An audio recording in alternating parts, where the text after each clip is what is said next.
नमस्कार मित्रों, मैं भागचंद बिजारनिया विज्ञान की इस श्रृंखला में जागृति परिवार की ओर से आप सभी का एक बार फिर से हार्दिक स्वागत करता हूं। देखिए, अपन ने नई यूनिट शुरू करी थी, उसका नाम था साउंड ध्वनि। इस ध्वनि के रिगार्डिंग अपन ने बहुत प्रकार की बेसिक बातें करी थी और इस वाले टॉपिक को अपन ने ध्वनि की चाल, लास्ट जो अपना टॉपिक था वहाँ पर फिनिश करा था। तो उसी चाल के रिगार्डिंग आज अपन बातें करने वाले हैं क्या कि उस ध्वनि की चाल पर विभिन्न प्रकार की भौतिक राशियों का क्या प्रभाव पड़ता होगा। कहने का मतलब क्या है, अलग अलग माध्यम जब चेंज होगा तब ध्वनि की चाल भी बदलेगी, तो उस माध्यम में और भी तो भौतिक राशियां चेंज हो सकती है। उन सभी प्रकार की भौतिक राशियों के बारे में अपन वन बाय वन चर्चाएं करेंगे। तो सबसे पहले देखो कौन सी भौतिक राशि का प्रभाव पड़ता होगा। मैं यहाँ पर लिख देता हूँ तापमान, टेम्परेचर। देखो ध्वनि की चाल पर इसका क्या प्रभाव पड़ता होगा। तो देखो, इस पृथ्वी के वायुमंडल में 0 डिग्री सेंटीग्रेड तापमान पर ध्वनि तरंगों की चाल 332 मीटर प्रति सेकंड इतना होती है। ये आप लोगों को हमेशा हमेशा के लिए ध्यान में रखना है। यहाँ से बहुत बार क्वेश्चन पूछा जाता है। कैसे, देखो क्वेश्चन क्या आएगा, 0 डिग्री सेंटीग्रेड तापमान पर आपको चाल पता चल गई। अब जैसे सपोज करो मैंने क्या करा, उस माध्यम का तापमान थोड़ा सा भी बढ़ा दिया तो उस माध्यम में ध्वनि तरंगों की चाल पर क्या प्रभाव पड़ेगा। तो यदि आपने तापमान को इंक्रीज करा ना तो ध्वनि की चाल भी क्या हो जाएगी, बढ़ जाएगी। अब देखो किस रफ्तार से बढ़ेगी और कितना बढ़ेगी, ये अपने को सबसे पहले बताया था किसने, लाप्लास ने। सुना हुआ है ना सभी का नाम, लाप्लास भाई साहब का। लाप्लास वैज्ञानिक थे जिन्होंने सबसे पहले कहा था क्या कि किसी भी माध्यम में यदि उस माध्यम का आप तापमान बढ़ाओगे तो उस माध्यम में ध्वनि तरंगों की चाल, गति, वेग, रफ्तार भी क्या हो जाएगी, बढ़ जाएगी। अब वो किस रफ्तार से बढ़ती होगी उसके बारे में अपन चर्चाएं करते हैं। सबसे पहली चीज क्या कि 0 डिग्री सेंटीग्रेड तापमान पर अपने को ध्वनि तरंगों की चाल पता हो गई। अब यदि आपने किसी भी माध्यम का तापमान यदि 1 डिग्री सेंटीग्रेड भी बढ़ाया तो उस माध्यम में ध्वनि तरंगों की चाल 0.61 मीटर पर सेकंड इस रफ्तार से बढ़ जाएगी। हमेशा हमेशा के लिए ध्यान में रखना, मोस्टली यहाँ से क्वेश्चन पूछा जाता है। देखो क्या 0 डिग्री पे आपको चाल पता है और यदि आपने उस माध्यम का तापमान 1 डिग्री सेंटीग्रेड भी बढ़ाया तो माध्यम में ध्वनि तरंगों की चाल, वेग, गति, रफ्तार कितना बढ़ जाएगी, 0.61 मीटर पर सेकंड इस रफ्तार से बढ़ेगी ना। आप लोगों को वो इसमें नहीं पूछेगा, मीटर प्रति सेकंड में नहीं पूछेगा, तो इसमें भी पूछ सकता है सेंटीमीटर प्रति सेकंड में। तो मीटर वाली चीज को सेंटीमीटर में अपन कन्वर्ट करेंगे, तब क्या करेंगे, इस 0.61 को मैं क्या कर देता हूँ, 100 से मल्टीप्लाई कर देता हूँ। समझ रहे हो ना बात को। तब क्या होगा, ये 61 सेंटीमीटर प्रति सेकंड इतनी रफ्तार हो जाएगी उस माध्यम में। ठीक है ना दोस्तों। यदि मीटर में पूछे, मीटर प्रति सेकंड में, सेंटीमीटर प्रति सेकंड में पूछे, आप लोगों को किलोमीटर प्रति सेकंड में पूछे, भले 0 डिग्री सेंटीग्रेड तापमान पर इस चाल को आप लोगों को सेंटीमीटर में पूछे, भले मीटर में, भले किलोमीटर में, आपको कन्वर्जन हमेशा हमेशा के लिए पता होना चाहिए। अब आप लोगों के इससे जो अगले स्टेप का जो क्वेश्चन है एग्जाम में वो कैसा आ सकता है, वो ऐसे दे सकता है आप लोगों को क्या कि किसी माध्यम में 20 डिग्री सेंटीग्रेड तापमान पर ध्वनि तरंगों की चाल, वेग, गति, रफ्तार क्या होगी। तो देखो क्वेश्चन को कैसे अटेम्प्ट करना है आप लोगों को मैं बता देता हूं यहाँ पर। क्या, सबसे पहले तो आप लोगों को ये पता है कि 0 डिग्री सेंटीग्रेड तापमान पर कितना है, लगभग 332 मीटर प्रति सेकेंड। अब आप लोगों को तापमान में इंक्रीमेंट कितना करना है, 20 डिग्री सेंटीग्रेड। तो 1 डिग्री सेंटीग्रेड पर कितना बढ़ा था, 0.61, तो 20 पर कितना बढ़ेगा, ये 0.61 20 से क्या हो जाएगा, मल्टीप्लाई हो जाएगा। और फिर जो भी अपनी वैल्यू आएगी फाइनली इसमें अपन क्या कर देंगे, ऐड कर देंगे। ऐसा आप लोगों को जरूरी नहीं 20 डिग्री सेंटीग्रेड तापमान का पूछे, यहाँ पर ये वैल्यू आप लोगों की कुछ भी चेंज हो सकती है। 20 की जगह 30 भी पूछ लेगा, 25 भी पूछ लेगा, 40 भी पूछ लेगा। बहुत बार ऐसे क्वेश्चन पूछे जाते हैं। तो यहाँ से आप लोगों को हमेशा हमेशा के लिए ध्यान में रखना है, ऐसा क्वेश्चन डायरेक्टली पूछा जाता है। तो विभिन्न प्रकार के ध्वनि की चाल पर अपन ने पहली भौतिक राशि तापमान का प्रभाव सीखा। तो तापमान का प्रभाव सीखा अपन ने, और ऐसे भी पता करा कि यदि किसी भी माध्यम का तापमान बढ़ेगा तो उस माध्यम में ध्वनि तरंगों की चाल, वेग, गति, रफ्तार भी क्या हो जाएगी, बढ़ जाएगी। तो इसको हमेशा हमेशा के लिए आप लोग ध्यान में रखना। नेक्स्ट जो भौतिक राशि है उसके बारे में चर्चाएं कर लेते हैं। दूसरी चीज यहां पर मेंशन कर रहा हूं मैं, दूसरी है प्रेशर, दाब। देखिए सपोज करो मैं या आप कोई भी किसी भी माध्यम में बोल रहे हो, तो बोलने के बाद में क्या होगा, जैसे मैं बोल रहा हूं तो मैं मेरी आवाज के प्रेशर मतलब धक्का लगा के उसको जल्दी आगे नहीं पहुंचा सकता ना। इसका मतलब क्या हुआ कि ध्वनि की चाल, वेग, गति, रफ्तार पर इस भौतिक राशि दाब का कोई प्रभाव नहीं पड़ता है। ये आप लोगों को हमेशा के लिए ध्यान में रखना है। रख लोगे ना, इसके लिए इतना काफी है ध्यान में रखना कि दाब का कोई प्रभाव नहीं पड़ेगा।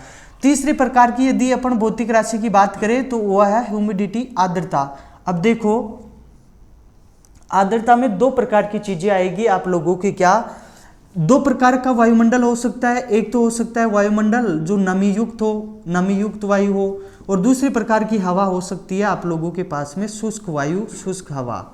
देखो दोनों की कंडीशन क्या है। जब मैंने ध्वनि की चाल का आप लोगों को ढांचा बताया था पदार्थ की मूल अवस्थाओं के अनुसार, तब मैंने कहा था क्या कि जो गैस सबसे हल्की होती है, इसका मतलब वो हल्की कब होगी, जब उसकी डेंसिटी, उसका घनत्व क्या होगा, कम होगा, सबसे कम होगा। समझ रहे हो ना।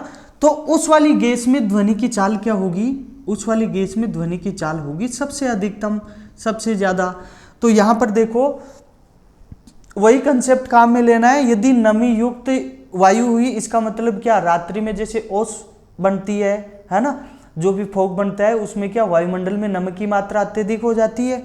उस नमी युक्त वायु का जो घनत्व होता है ना, डेंसिटी, वो क्या होगा, कम होगा, जबकि शुष्क वायु की डेंसिटी, घनत्व इसका क्या होगा, अधिक होगा। अब यहां से आप लोग खुद जज कर सकते हो। कैसे, मैंने बताया था क्या कि जिस वस्तु की, जिस हवा की, जिस गैस की घनत्व, डेंसिटी कम होती है, यहाँ पर भी कम हो रही थी अपनी, तो उसमें ध्वनि की चाल क्या होगी, अधिकतम होगी। तो इसका क्या मतलब हुआ कि यदि किसी हवा में नमी है तो उसकी डेंसिटी क्या है, घनत्व कम है, तो उस हवा में ध्वनि की जो चाल होगी वो क्या होगी, उस हवा में ध्वनि की चाल क्या होगी, अधिकतम होगी, ज्यादा होगी। और शुष्क वायु की डेंसिटी क्या होती है, ज्यादा होती है, तो उस शुष्क वायु में ध्वनि की चाल क्या होगी, कम होगी। ऐसा आप लोग डेली लाइफ में आपके साथ होता भी है। कैसे, सपोज करो क्या कि दिन में यदि आप बोलते हो तो आपकी आवाज़ दूर तक नहीं जाती है। रात्रि के समय क्या होता है, इस वायुमंडल में बहुत प्रकार की नमी हो जाती है जलवाष्प की बूंदों के कारण। तो रात्रि में यदि आप धीरे से भी बोलोगे तो बहुत दूर तक आपकी आवाज़ आएगी, ऐसा होता है ना। तो इस वाले कंसेप्ट को आप लोगों को हमेशा के लिए ध्यान में रखना है। तो आर्द्रता यदि वायुमंडल में बढ़ेगी, इसका मतलब क्या, नमी की मात्रा बढ़ेगी, तब क्या होगा, आपकी चाल भी, ध्वनि की चाल भी क्या हो जाएगी, बढ़ जाएगी। और ध्वनि की चाल यदि बढ़ रही है, इसका मतलब अपने को क्या सूचित कर रही है, वो उस हवा का, उस गैस का घनत्व क्या है, कम है। ध्यान में रखोगे ना। नेक्स्ट प्रकार की भौतिक राशि की बातें करते हैं।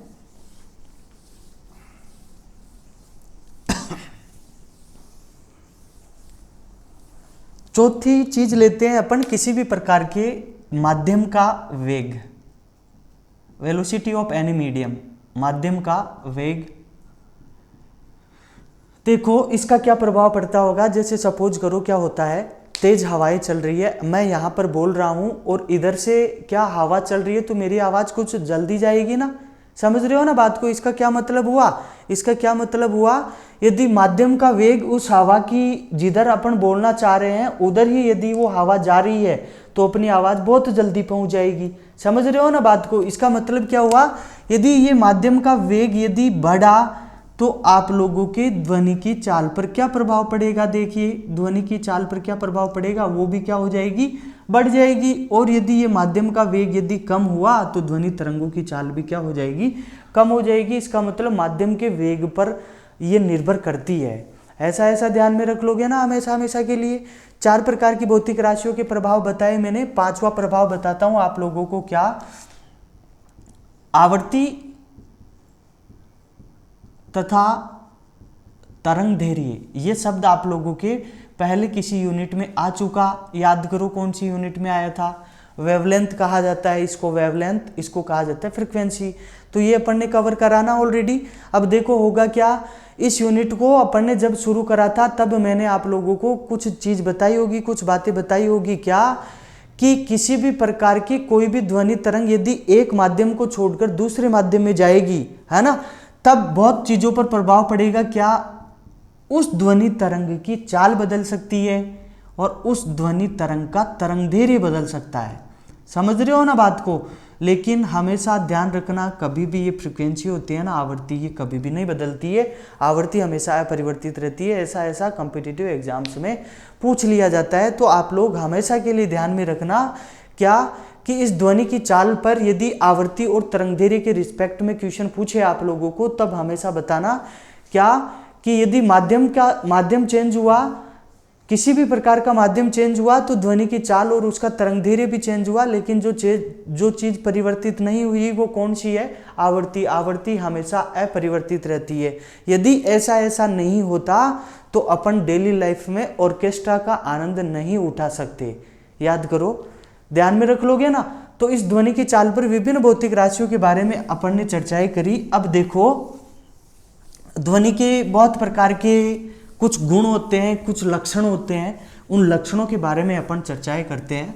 बहुत अच्छा बिंदु है, बहुत अच्छा टॉपिक है, पूछा जाता है मोस्टली। देखो, बहुत प्रकार की ध्वनि से संबंधित इसके गुण, इसके लक्षणों के बारे में अपन चर्चाएं करेंगे। और पहले प्रकार का जो इसका लक्षण है उसको मैं बता देता हूं यहाँ पर, परावर्तन, रिफ्लेक्शन ऑफ साउंड, ध्वनि का परावर्तन।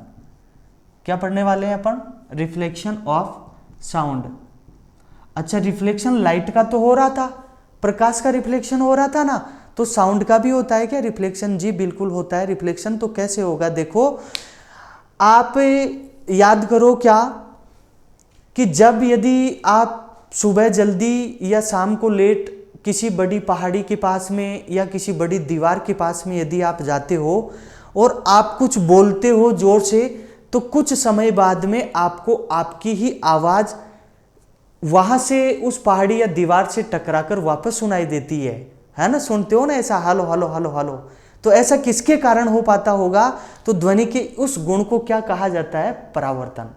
समझ रहे हो ना बात को। ये वास्तव में क्या होता है, विज्ञान क्या कहती है, तो इसके मैं कुछ आप लोगों को मेजर कंडीशन बता रहा हूं। उसकी जो मेजर कंडीशन है, इस परावर्तन के कारण आप लोगों को क्या होगा, आपने जो बोला था ना वो आप लोगों की मूल ध्वनि थी, और कुछ टाइम बाद में किसी दीवार या पहाड़ी से टकराकर जो वापस आ रही है ना, उसको बोला जाता है प्रतिध्वनि। प्रतिध्वनि है ना, फोटोकॉपी, उसकी प्रतिलिपि। समझ रहे हो ना, इको कहा जाता है वैसे इसको। अंग्रेजी माध्यम वाले भाई बहन ध्यान में रखना, इको कहा जाता है। तो देखो, आप लोगों की जो मेन साउंड थी, मूल ध्वनि थी, वो मूल ध्वनि कुछ समय बाद में टकराकर वापस आई।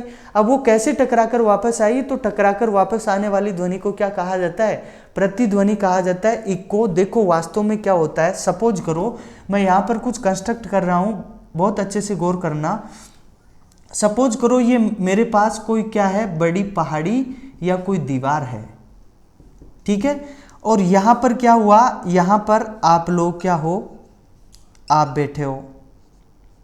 अब आपने सपोज करो कुछ भी इधर से बोला होगा, ठीक है, तो ये आपकी आवाज इस पहाड़ी तक गई होगी। ये आपने जो बोला था वो क्या थी, आपकी मेन आवाज थी, मूल ध्वनि थी। कुछ टाइम बाद में क्या हुआ, ये आपकी ध्वनि यहीं से टकराकर वापस आपकी कानों तक आएगी। तो ये जो टकराकर वापस आ रही है ना, इस वाले को कहा जाता है क्या, प्रतिध्वनि। क्या बोला जाता है इसको, प्रतिध्वनि, इको कहा जाता है इसको। अब देखो क्या, विज्ञान यहाँ से दो प्रकार के क्वेश्चन पूछती है। साइंस में इससे रिलेटेड दो प्रकार के क्वेश्चन आते हैं। पहले प्रकार का क्वेश्चन क्या है, बहुत अच्छे से ध्यान में रखना। ये कौन है, ये जो बैठा हुआ है यहाँ पर, ये कोई श्रोता है। कौन है, आप ही बैठे हुए हो, सपोज कर लो, है ना, और आपने कुछ बोला, सामने कोई पहाड़ी या दीवार है, इसको मैं बोल सकता हूँ कोई भी क्या, कोई रिफ्लेक्शन पृष्ठ है, ये परावर्तक पृष्ठ है। इसको क्या बोला मैंने, कोई परावर्तक पृष्ठ कहा। अब देखो क्या होता है, यहाँ से दो प्रकार की चीजें पूछी जाती है। क्या, पहले तो सबसे पहला क्वेश्चन आपके दिमाग में आ रहा होगा क्या कि यार मैं इस पहाड़ी से या इस दीवार से कम कितनी दूरी पर खड़ा रहूं कि मेरी आवाज़ टकराकर वापस सुनाई दे मुझे। तो पहला तो दूरी वाला कंसेप्ट पूछा जाएगा आप लोगों को। दूसरे प्रकार का क्वेश्चन पूछेगा क्या कि मैंने कुछ बोला और मुझे मेरी आवाज़ वापस मेरे कानों में सुननी है। तो आप अपन जब बोलते हैं तो कुछ टाइम के लिए माइंड में, मस्तिष्क में, इस ब्रेन में उसकी संवेदना बनी रहती है। तो वो जो टकराकर वापस आवाज़ आ रही है वो कितनी देर बाद में आए ताकि मैं मेरे कानों को मैं सुन पाऊँ। तो दो प्रकार के क्वेश्चन हो गए, एक तो डिस्टेंस दूरी का पूछा जाता है और दूसरा समय का पूछा जाता है। तो देखो यहाँ से कैसे कवर करना है आप लोगों को, बहुत अच्छे से कैच करना। ये रहे आप यहाँ पर खड़े और ये सपोज करो इस पहाड़ी की इस दीवार की सबसे न्यूनतम दूरी है। ये क्या है, आपसे लेके इस पहाड़ी या दीवार की क्या है, न्यूनतम दूरी है। तो मेरे कहने से ध्यान में रखना क्या कि प्रतिध्वनि सुनने के लिए किसी भी श्रोता और किसी भी परावर्तक पृष्ठ के बीच में कम से कम जो डिस्टेंस होनी चाहिए ना, वो 16.6 मीटर से लेके 17.2 मीटर तक होनी चाहिए। आप लोगों को राउंड फिगर में इसको ऐसे ध्यान में रखना है कि लगभग 17 मीटर की दूरी होनी चाहिए, तभी आप लोगों को प्रतिध्वनि सुनाई देगी, अदरवाइज आप नहीं सुन पाओगे। दूसरा, इसमें जो समय का कंसेप्ट पूछते हैं वो मैं आप लोगों के साथ में कवर कर रहा हूं। कैसे, देखो आपने कुछ बोला तो आपके मस्तिष्क में उसकी जो संवेदना होती है वो लगभग 1/10 सेकंड तक बनी रहती है। 1/10 का क्या मतलब हुआ, 1 में 10 का भाग लगाओ तब 0.1 आएगा ना। इसका मतलब क्या हुआ, अभी मैं जो बोल रहा हूं तो मेरी जी आवाज की मेरे मस्तिष्क में 0.1 सेकंड तक उसकी संवेदना रहेगी। तो अभी तो जो मैंने बोला 0.1 सेकंड तक तो यही है, तो इसका मतलब मुझे तो क्या सुननी है, प्रतिध्वनि सुननी है ना। तो प्रतिध्वनि सुनने के लिए क्या, इस 0.1 सेकंड से यदि टाइम अधिक होगा तभी आप लोगों को प्रतिध्वनि सुनाई देगी, अदरवाइज आप नहीं सुन पाओगे।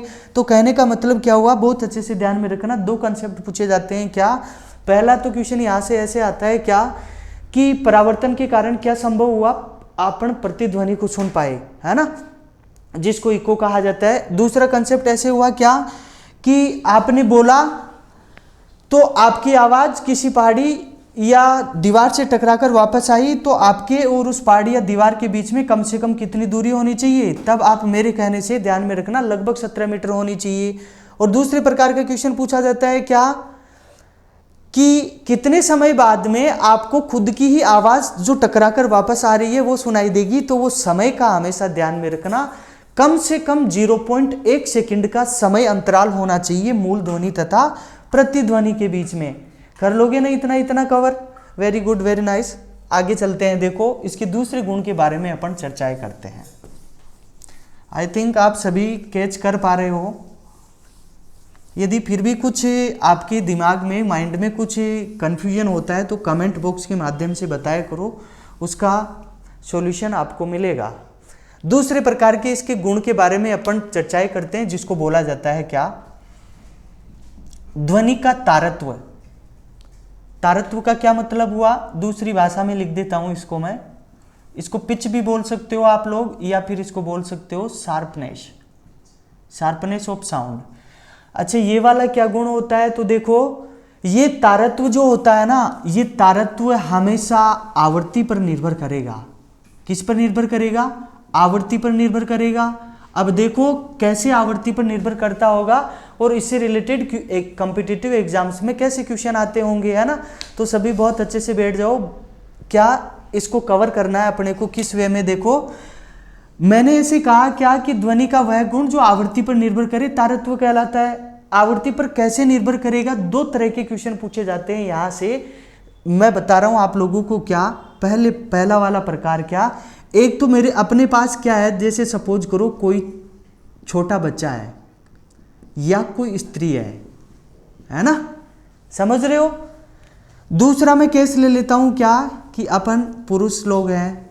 अब दोनों के केस में क्या क्या हो पाता है वो मैं आप लोगों को यहां पर बता रहा हूं। क्या, जो छोटा बच्चा या स्त्री होती है उसकी जो आवाज की जो आवृत्ति होती है ना, वो क्या होती है, अधिक होती है कंपैरिजन में किसके, पुरुषों के। तो अपनी आवृत्ति क्या होगी, कम होगी।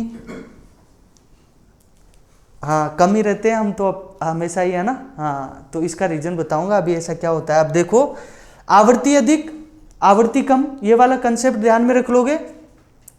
तो आवृत्ति अधिक होगी, तो ये तारत्व आवृत्ति पर ही तो निर्भर कर रहा था, तो तारत्व भी क्या होगा, अधिक होगा। तो छोटे बच्चे या स्त्रियों की आवाज का तारत्व क्या होता है, अधिक होता है। और पुरुष जो होते हैं उन लोगों का तारत्व क्या हो जाएगा, कम हो जाएगा। अब देखो ऐसा ऐसा क्यों होता है, ऐसा ऐसा विज्ञान के डेटा के अकॉर्डिंग यदि ऐसा संभव हुआ तो तारत्व का मतलब होता है क्या कि अधिक तारत्व वाली ध्वनि आप लोगों को कानों को तीखी लगेगी। तीखी का मतलब तीक्ष्ण, इसका मतलब क्या होगी, वो चुभेगी। चुभती है ना स्त्रियों की आवाज़ें, सभी प्रकार की स्त्रियों की आवाज़ें चुभती है ना, बुरा मत मानना कोई, वैसे ही आप लोगों के समझाने के पर्पज़ के लिए मैंने कहा है। इसका मतलब क्या हो, आवाज़ में जो तीखापन आया वो ध्वनि के कौन से गुण के कारण आया, तो उस वाले गुण को कहा जाता है क्या, तारत्व। और तारत्व कब अधिक होता है, जब आप लोगों की आवृत्ति अधिक होगी, है ना, आवृत्ति पे ही तो निर्भर कर रहा था ना तारत्व। और ऐसा ऐसा किसके केस में पॉसिबल हो पाता है, छोटे बच्चे या स्त्रियों के केस में पॉसिबल हो पाता है। यदि किसी कॉलोनी में किसी के घर में छोटा बच्चा रो रहा है तो उसकी आवाज़ पूरी कॉलोनी वालों को सुनाई देती है। तो विज्ञान के डेटा के अकॉर्डिंग अपन ने इसको कवर करा कि वास्तव में ऐसा क्यों होता है, कैसे पॉसिबल हो पाता है। ये आप लोग भी हमेशा हमेशा के लिए ध्यान में रखना। पुरुषों की आवाज की आवृत्ति कम तो अपना तारत्व भी क्या होगा, कम होगा, तो अपनी आवाज कैसी होगी, मोटी होगी। यहाँ से बहुत बार कम्पिटिटिव एग्जाम्स में इस प्रकार के क्वेश्चन पूछ लिए जाते हैं क्या, कि शेर की दहाड़ की बजाय एक छोटा सा मच्छर की भिनभिनाहट कानों को बहुत चुभती है, उसका क्या कारण है। तो सोच लो कौन सी चीज चुभेगी, तीखी कौन सी लगेगी, जिसका तारत्व अधिक होगा। इसका मतलब मच्छर की भिनभिनाहट का तारत्व अधिक होता है ना। हाँ, भैंस की आवाज़ मोटी होती है ना, तो इसका मतलब क्या, उसका तारत्व कम होता है। शेर की दहाड़ भी क्या, शेर की दहाड़ का भी तारत्व क्या होता है, कम होता है। क्यों, क्योंकि उसकी आवाज़ क्या होती है, मोटी होती है। तो इस वाले गुण पे भी ध्वनि का ये जो लक्षण है, इस पे भी आप लोग हमेशा हमेशा के लिए ध्यान में रखना, पूछा जाता है ऐसा। अब देखिए ध्वनि का जो नेक्स्ट लक्षण है उसके बारे में चर्चाएं करते हैं। ध्वनि की प्रबलता, ध्वनि की प्रबलता, इस प्रबलता को कहा जाता है loudness of sound. Loudness of sound, ध्वनि की प्रबलता। अब देखो ये क्या आ गया, ध्वनि की प्रबलता। यहाँ से मोस्टली कॉम्पिटिटिव एग्जाम्स में क्वेश्चन पूछा जाता है क्या, ये ध्वनि की प्रबलता हमेशा किसी भी प्रकार की ध्वनि के आयाम पर निर्भर करेगी, उसके एम्पलीट्यूड पर निर्भर करती है। अब ये आयाम क्या शब्द आ गया, एम्पलीट्यूड, तो मैं आप लोगों को बेसिक भाषा में समझा देता हूँ। क्या यहाँ से क्वेश्चन पूछा जाता है मोस्टली, क्या इसके मेजरमेंट का क्वेश्चन आता है, वो कैसे कवर करना है। देखिए क्या, किसी भी प्रकार की ध्वनि की प्रबलता का मापन है ना, हमेशा इसमें करा जाता है, इसमें। ये क्या लिख दिया मैंने, डेसिबल, है ना, ऐसे लिख देता हूं, देखो इसको, डेसिबल। ध्वनि की प्रबलता को मापने वाली इकाई यदि आप लोगों को पूछे तब हमेशा जवाब देना बेल। और ये जो बेल हुआ ना, इस बेल के 10वें भाग को मतलब 1/10 को ही डेसिबल कहा जाता है। जैसे जनरल लाइफ में, डेली लाइफ में अपन डेसिमल नंबर सिस्टम का इस्तेमाल करते हैं ना। डेसिमल का मतलब क्या हुआ, 10। 10 का क्या मतलब हुआ, यदि आप लोगों के कैलकुलेटर के बटन मान लो 0 से 9 तक, है ना, भले आपके मोबाइल का कीपैड मान लो 0 से 9 तक, तो डेली लाइफ में अपन ने कौन सी पद्धति को इस्तेमाल करा, डेसिमल, दशमलव प्रणाली को ही तो करते हैं ना अपन इस्तेमाल। वास्तव में तो इस दशमलव प्रणाली सबसे पहले शुरू हुई थी, वो फ्रांस में शुरू हुई थी। ये आप लोगों को मेजरमेंट सिस्टम में बताया जाएगा। यहाँ से ऐसे ध्यान में रखना कि प्रबलता को मापने की इकाई क्या है, बेल। और इस बेल के 10वें भाग को मतलब 1/10 को अपन ने क्या नाम दिया, डेसिबल।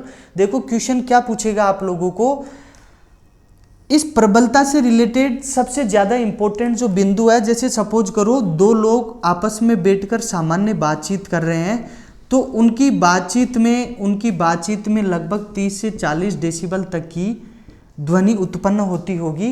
ऐसा ध्यान में रखना है आप लोगों को। एक और इम्पोर्टेंट चीज़ बताता हूँ इससे रिलेटेड, क्या कि अपना बहुत सारे देशों का एक संगठन है, उसको नाम दिया अपन ने WHO, वर्ल्ड हेल्थ ऑर्गेनाइजेशन, विश्व स्वास्थ्य संगठन। इसका मुख्यालय कहाँ पर है, जेनेवा स्विट्जरलैंड में। इस विश्व स्वास्थ्य संगठन के अनुसार एक कुछ मानक पैरामीटर डिसाइड कर दिया कि भैया आप किसी कॉलोनी में अपने घर पे इतनी तेज आवाज में साउंड नहीं बजा सकते, क्या कि जिससे आपके पड़ोसी परेशान हो। तो आप कब उस पड़ोसी के खिलाफ FIR कर सकते हो, है ना, आज ही कर देंगे, आप बता दो बस। ऐसा नहीं है। देखो विश्व स्वास्थ्य संगठन के मानक पैरामीटर के अनुसार किसी भी नगर या किसी भी शहर के लिए मानक ध्वनि प्रदूषण का जो स्तर है ना वो 45 dB 45 डेसिबल निर्धारित किया गया है ना। इससे ज़्यादा का यदि मीटर होगा तो उसको प्रदूषण की श्रेणी में रखा जाएगा, तब ध्वनि प्रदूषण होगा। अपन ने बहुत प्रकार के ध्वनि की चाल को प्रभावित करने वाले बहुत प्रकार के छोटे छोटे फैक्टरों के बारे में सीखा आज, और ध्वनि के जो छोटे छोटे लक्षण होते हैं जो जिनके बारे में अपन ने यहाँ पर बेसिक सी चर्चाएं करी है। ऐसे ही अभी ध्वनि का कुछ पोर्शन और बचा हुआ है, तो आगे की क्लासेज के लिए आप लोग निरंतर वीडियो देखते रहिए। जैसे ही नोटिफिकेशन मिले तुरंत प्रभाव से पेन और कॉपी लेके बैठ जाया करो। आज की क्लास के लिए बस इतना ही। आगे के लिए तब तक आगे की क्लासेज के टाइम तक आप लोग बढ़िया मस्त रहो, व्यस्त रहो, हंसते रहो, मुस्कुराते रहो, लगे रहो। Thank you very much.